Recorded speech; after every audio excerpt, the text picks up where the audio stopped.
নিয়ম নীতি মেনে চলো সরকারের কথা, না মানিলে নিয়ম নীতি পাইবা তার সাজা।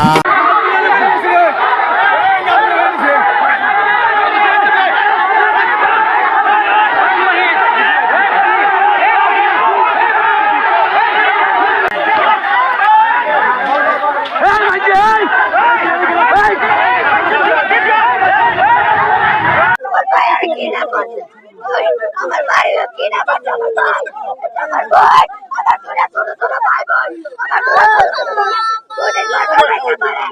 আমরা ফাঁসির গলায় ঝুলাইতে চাই, ফাঁসির গলায় ঝুলাইতে চাই আমরা। আমার ভাই,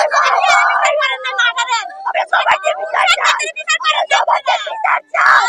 এদিকে ঘাতক সুমন মিয়া একই এলাকার শরতুল্লাহ মিয়ার ছেলে। একাধিক সূত্র বলছে স্ত্রী থাকার পরেও নিহত মিতু এবং সুমন দুজনেই গোপনে বিয়ে করেন। সেই বিয়ের কিছুদিন পর থেকে স্বামী ও স্ত্রীর মধ্যে পারিবারিক কলহ শুরু হয়। তবে গতকাল সোমবার রাতে পার্শ্ববর্তী এলাকার পূর্বপাড়া গ্রামের রতন মিয়ার ছেলে মোহাম্মদ লিঙ্কন মুকুল হাজির ছেলে আকাশ নিহত মিতুকে তার বাবার বাড়ি থেকে নিয়ে আসে। পরে গভীর রাতে মদ পান করতে বাধা দেয়া